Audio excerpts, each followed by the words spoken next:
Domingo esse de Páscoa, né? As pessoas estão reunidas com suas famílias. Isso é muito bom. Deus abençoe a todos. Não precisa nem ficar com conversa fiada aí explicando sobre o coelhinho da Páscoa, que todo mundo sabe que isso é balela, né? Isso é coisa infantilidade, tem que ficar explicando sobre isso. Isso não. Vamos falar aqui sobre o ponto original. Bem, essa época chamada Páscoa, né, que no original chama-se Pesach, que significa Páscoa, significando o quê? A libertação do povo de Israel, do mês, se eu não me engano, de Nissan, né, simbolizando o quê? O mês de Nissan. Pode ser no mês de 30 de março a 30 de abril, tá? O mês de Nissan pode ser de 30 de março ou 30 de abril, é o mais perto que nós conseguimos estudar. São épocas que, ora, eles comemoram a Páscoa, simbolizando o quê? A libertação do povo, vocês sabem de qual é salteado, debaixo do chicote de Faraó, durante anos de opressão que o povo sofreu debaixo do chicote de Faraó. Foi anos e anos e anos e anos, até que a Bíblia disse que Deus ouviu o gemido do teu povo. Vou repetir, para você pegar, que você não deve ter pegado ainda. Deus ouviu o gemido do teu povo. Quem entendeu? Mediante a opressão, Deus ouviu o gemido do teu povo. É sabido de vocês que Deus agora levantara o libertador, o Moisés. O Moisés, ele era um dos candidatos ao trono egípcio, né? Um desenho que eu acho muito bonito, muito interessante, o príncipe do Egito. É um desenho muito bom, né? Ele é bem comprido, umas 2 horas de desenho, e conta assim uma história muito legal ali, né? A criação que os artistas tiveram, e sobre as artes que eles tiveram, foi muito bom, os efeitos especiais, e Moisés era um dos candidatos, mas a Bíblia disse que ele deixou de ser chamado filho da filha de Faraó para servir a Deus no deserto. Moisés não era qualquer um não, irmãos. A história secular vai dizer que Moisés, ele venceu inimigos do Egito. Moisés foi um grande estrategista de guerra. Moisés foi um grande campeão, conquistou várias terras para o Egito em sua época, quando o mesmo ainda estava na corte egípcia. Moisés era um homem estudado em toda a cultura egípcia. Vocês sabem muito bem que o berço das grandes medicinas e de grandes ciências foram também no Egito. Moisés, ele era estudado, ele conhecia muito bem, estudava astronomia. Moisés, ele conhecia. Moisés hoje, ele teria um cargo muito alto de poder dentro da política, ou dentro, por que não falar também de Abraão? Abraão estudava também astronomia.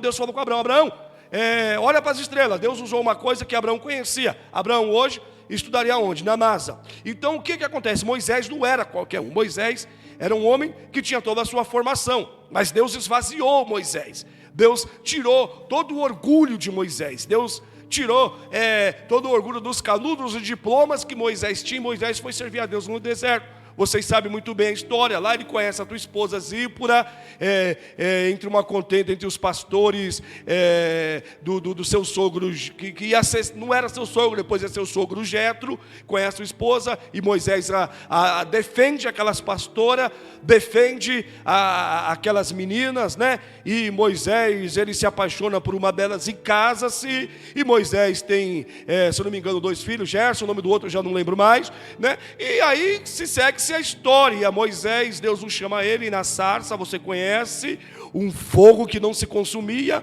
em uma murta, em uma sarça, em uma árvore, em uns arvoredos, e Deus ali falou com ele, e você conhece a história. E agora ele vai para o Egito. O povo, os sinais de Deus sobre as pragas do Egito, era Deus desafiando os egípcios.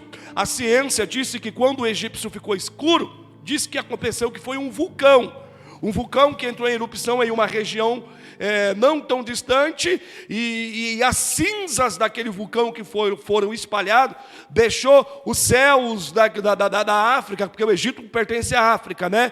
Os céus daqueles lugares escuro, e ninguém enxergava. Aí eles dizem que aquele eclipse lá não foi nada com o poder de Deus, foi um vulcão que aconteceu, as pragas dos gafanhotos. Lotos, que destruiu a lavoura egípcia, que destruiu, vou falar uma linguagem mais clara, tá? A plantação dos egípcios, as ervas, eles dizem que aquilo foi, me desculpem, devido também essa catástrofe natural, fez que esse tanto de gafanhoto e etc. destruísse tudo aquilo. Foram para lá. Então eles querem ir contra a Bíblia, mas não adianta, Deus é Deus. Nós sabemos que na realidade foi Deus desafiando as 10, o Egito tinha vários deuses, só que as 10 pragas significa Deus desafiando as 10 maiores entidades egípcias. Deus desafiando e provando que era maior. As águas do Nilo. Nilo era um deus egípcio para eles. Idolatravam o rio Nilo.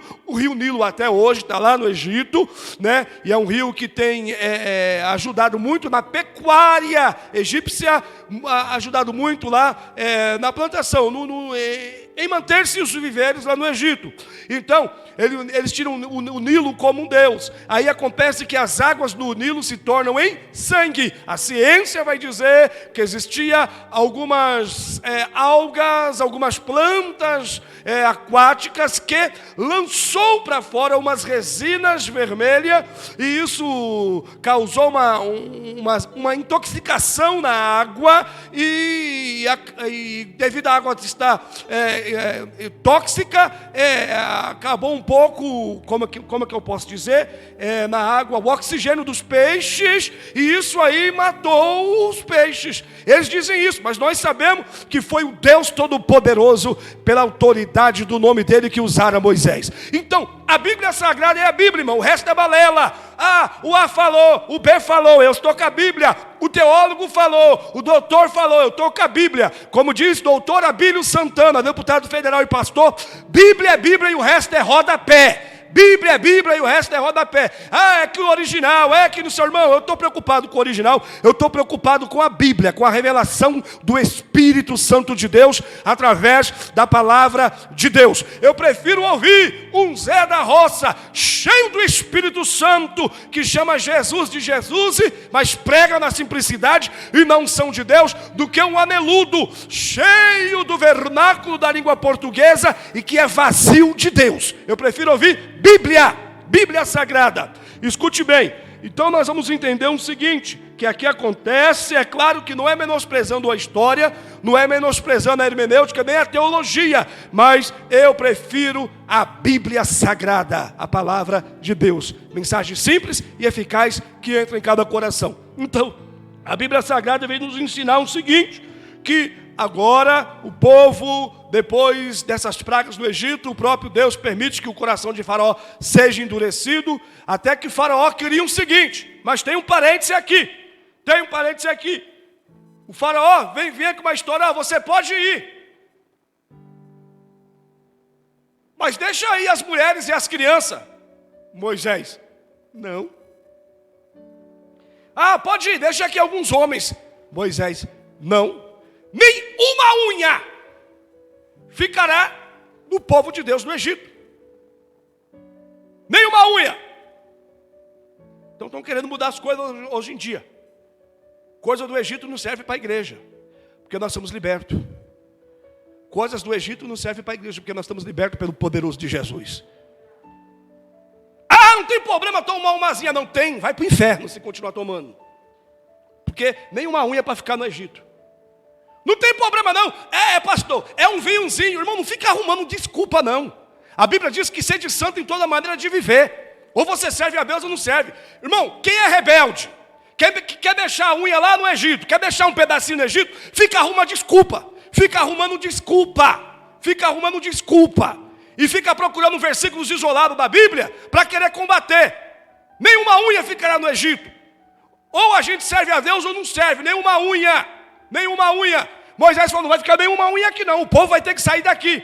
Então não adianta ficar inventando um versículo isolado, porque o teólogo falou, eu estou preocupado com a Bíblia, com o que a Bíblia ensina. Palavra que muda, palavra que transforma, palavra que levanta, palavra que limpa. Vós está limpo pela palavra, é a palavra.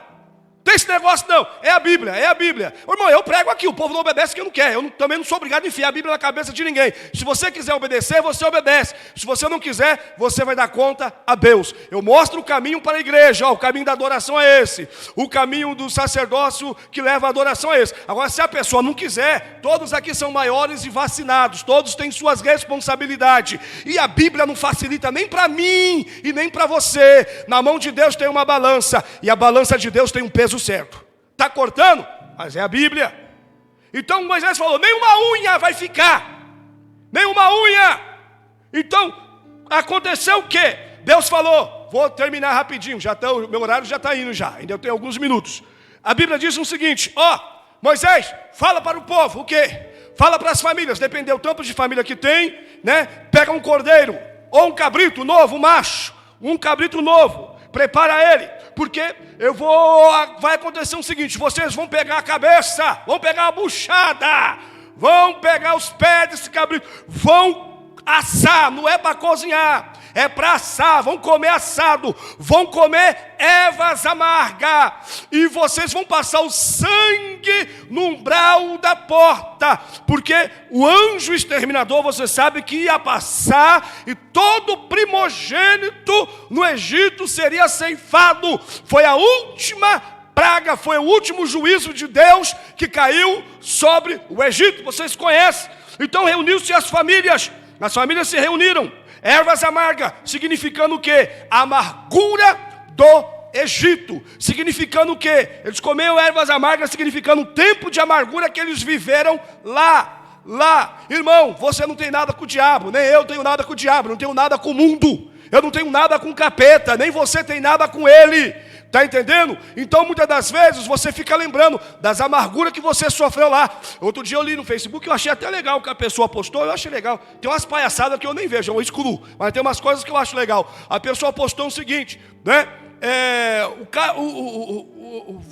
Vou falar uma linguagem bem clara aqui.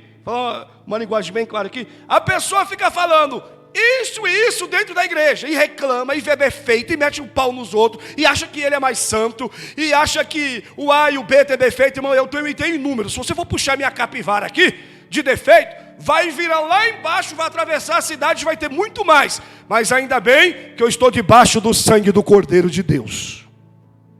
Então escute bem, o mundo nunca deu nada. A pessoa se arrebentou a vida toda, se arrebentou a vida todinha no mundo, se arrebentou a vida toda, aí depois fica reclamando, e fala isso e fala aquilo, entendeu? Comeu, sofria debaixo do chicote de Faraó. Então Deus falou, vai comer ervas amargas, para vocês lembrar. Deus salva. Primeiro que Deus não prometeu carro para ninguém, tá?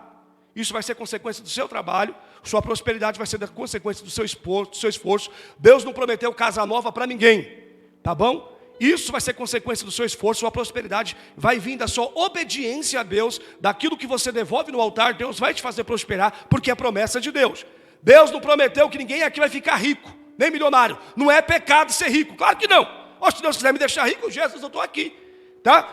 De ter dinheiro não é pecado não, pecado é o amor ao dinheiro. Isso é pecado. Pessoa soberba, pessoa suvina, pessoa egoísta, e isso aí é pecado. Mas você ter, naquilo que você trabalha, por aquilo que você conquista, isso é bênção de Deus. Tanto que o trabalho já é uma bênção de Deus, né? Não era para sofrer tanto, né? Mas fazer o quê? Adão e Eva se arrumaram lá, né? E a gente que sobrou para nós aqui, né? Entendeu? Tá? É bênção de Deus. Isso é bênção de Deus. Agora, aí a pessoa, irmão, vivia uma vida miserável. Porque tudo que o diabo dá, ele não dá de graça, não. O diabo não dá nada de graça para ninguém, não, tá? Fique pensando você, não dá. Aí por isso que Deus falou, não vai ficar nenhuma unha no Egito, porque eu vou libertar o meu povo. Acontece que, quando o povo faz essa celebração, mandado por Deus, Deus falou, não comereis dele cru, nem nada cozido em água, senão assado ao fogo. Senão assado ao fogo. A igreja de Deus, aleluia, quem acendeu o fogo, quem acendeu a chama, foi o Cordeiro de Deus. O diabo não vai entrar aqui e fazer o que ele quer. Porque a Bíblia diz que os muros de Jerusalém serão como muros de fogo. Estamos debaixo da mão potente do Deus poderoso. E a Bíblia vai dizer claramente que assim fizeram, comeram, e eles cingiram os lombos, cinto. A cinta representava algo, aleluia, representava algo tremendo. Eles cingiram o lombo, os homens cingiram os seus lombos. A cinta, ou o tipo de cinto que a pessoa usava em sua época, representava o que a pessoa fazia e qual era a cultura das mesmas, e qual era o trabalho das pessoas. Aqui eram escravos. Mas o interessante é que eles eram escravos. Escravo não é para ter nada, escravo é para ter alguma coisa. Escravo não tem nada. Escravo não é dono nem do seu filho, porque já nasce o filho do escravo, vai ser vendido como escravo para alguém. E a Bíblia disse que acontece o seguinte, que eles saem do Egito e estavam escravos, mas não saíram escravos de lá. Estavam saindo libertos e saíram ricos, porque os egípcios ofertaram na vida deles, tiveram que dar ouro para eles. O que é isso? Eu estou dizendo para você, por mais que você passe prova, por mais que você passe luta, Deus nunca vai deixar você só. Deus vai ser sempre o provedor da tua vida. Deus vai ser sempre o seu libertador. Acontece que o povo faz essa celebração. E Deus falou: Moisés, fala para o meu povo, fala para Faraó deixar meu povo ir, porque eu quero que o meu povo celebre o Pessach no deserto, celebre a Páscoa, significando a libertação de meu povo. Vocês sabem muito bem que a nossa libertação debaixo do chicote de Faraó foi lá no Calvário, quando o Cordeiro de Deus derramou até a sua última gota de sangue, olhou para mim, olhou para você e disse: Pai, perdoa eles porque eles não sabem o que fazem. Você estava na feira do diabo, o diabo falava: é tanto esse, quem paga? Mas aí o Cordeiro de Deus deu um brado mais alto dizendo: eu pago, e o preço é de sangue. E a Bíblia vem dizer que nós não fomos comprados nem com ouro nem com prata, mas com o precioso sangue de Jesus. Nós estamos libertos pelo sangue de Jesus. Celebramos a Páscoa pela morte e a ressurreição do nosso Cristo, que morreu e ressuscitou para nunca mais morrer. Ele é a nossa libertação, Ele é a nossa Páscoa, Ele é a nossa esperança. E acontece que o Cordeiro de Deus, Jesus Cristo, aleluia, que é a nossa Páscoa. Para os judeus, essa festa celebra o ano de Nissan, que é o ano da Páscoa deles, o ano que eles comemoram também a colheita. Junta-se a colheita, que é o Pentecoste, a festa de 50 dias, 50 dias, a festa do Pentecoste, a festa da colheita. Deus, Ele fez uma grande festa. Além dele ser o nosso libertador nessa Páscoa, da mão do Faraó, Ele fez uma grande colheita, salvando através do Cordeiro de Deus. A Bíblia diz que através do seu sangue foram comprados povos, tribos, línguas e nações. E você está aqui, a tua vida tem valor. Você não é o verme do carrapato, você é comprado pelo sangue do Cordeiro de Deus. O sangue do Cordeiro de Deus cobre a tua casa, cobre a tua vida, cobre a minha vida, e nós estamos debaixo da bênção do Senhor, porque Jesus é a nossa Páscoa. Jesus é a nossa libertação, Jesus é a nossa vitória, Jesus é aquele que nos libertou do pecado, da morte, do inferno, da condenação e do diabo. E nessa Páscoa Ele nos deu família, Ele nos deu paz, Ele nos deu alegria, Ele nos deu saúde, Ele nos deu força, Ele nos deu graça para continuar. É por isso que nesta manhã adoremos ao nome de Cristo, glorificaremos ao nome de Cristo e serviremos ao nome do Senhor Jesus, porque Ele é a nossa libertação. Amém? Ele é a nossa Páscoa. Você vai entender lá no livro de Atos, capítulo 2, na festa do Pentecoste. Somos chamados de pentecostais por causa dessa festa do Pentecoste. Era chamada a festa da Páscoa, e também, né, a festa do Pentecoste. Eles já emendavam essas festas. Acontece que na festa do Pentecoste, vocês conhecem muito bem, que estavam eles reunidos, né, na verdade, num cenáculo, ou num lugar, numa casa, num sítio, orando, buscando a Deus. Entra daquela casa um som como de um vento veemente, impetuoso, e a Bíblia diz que foram batizados com o Espírito Santo e com fogo, foram vistas línguas repartidas como fogo. Aconteceu aquele grande milagre, que aquele poder que acontece, o Pedrão agora ganha milhares de almas ali para Cristo, quase 3.000 almas para Cristo, ele pregando ali, cheio do Espírito Santo. Alguém diz: esses homens estão bêbados? Ele diz: nós não estamos bêbados, não enchemos a cara de manguaça, não, nós estamos cheios do Espírito Santo, prometida pelo Senhor e pela boca do profeta Joel, e ali se cumpre na festa do Pentecoste, ali se cumpre. Pessoas que estão se libertando, vão ser libertas pelo poder de Deus, e há uma grande colheita, não só uma colheita de cereais e de entre outras coisas que eles plantavam, mas sim de almas, de vida, de libertação pelo poder do nome de Jesus Cristo. O que eu quero dizer para vocês: Jesus é nosso libertador, Jesus é nosso amigo, Ele nos comprou, Ele nos remiu, Ele nos escolheu, Ele nos resgatou, Ele nos colocou em pé, Ele nos renovou, Ele nos deu vitória, e nós podemos levantar a mão direita. Levante a mão comigo e diga assim: graças a Deus, que já nos deu a vitória, por nosso Senhor e Salvador, Jesus. No 3, toda a igreja, vamos lá.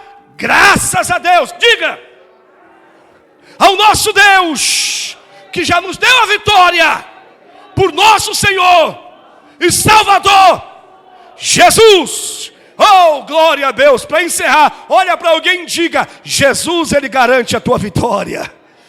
Oh, aleluia. Quem está sentindo a presença de Deus aí? Fique em pé comigo, quem pode, para nós encerrar. Deus abençoe os irmãos, Deus abençoe as irmãs em Cristo. Tem mais algum aviso?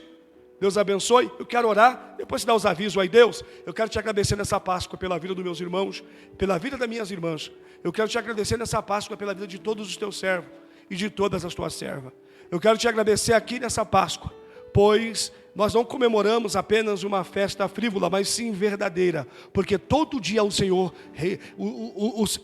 está vivo em nosso coração, em nossa vida, em nossas famílias. Pai, eu abençoo cada vida, eu abençoo cada pessoa. Nós não ficaremos debaixo do chicote de Faraó, porque o Senhor nos comprou, e pelo sangue da cruz estamos cobertos, e somos mais do que vencedores pelo sangue da cruz. Eu te peço, Espírito Santo, abraça cada servo, abraça cada serva, porque todos eles e todas elas são do Senhor, pertencem ao Senhor, são servos do Senhor. Eu abençoo cada vida, meu Pai. Eu libero uma bênção sobre cada um aqui, uma bênção especial, uma bênção, meu Pai, espiritual, uma bênção na saúde, bênção material, que o seu povo venha prosperar espiritualmente, materialmente, que nada venha faltar na mesa, que necessidades sejam supridas e que surpresas maiores venham do céu sobre a vida de cada um, em nome de Jesus, amém. Você pode sentar? Você pode dar glória a Deus? Já encerro. Paz, Senhor, mais uma vez, irmãos. O Salmo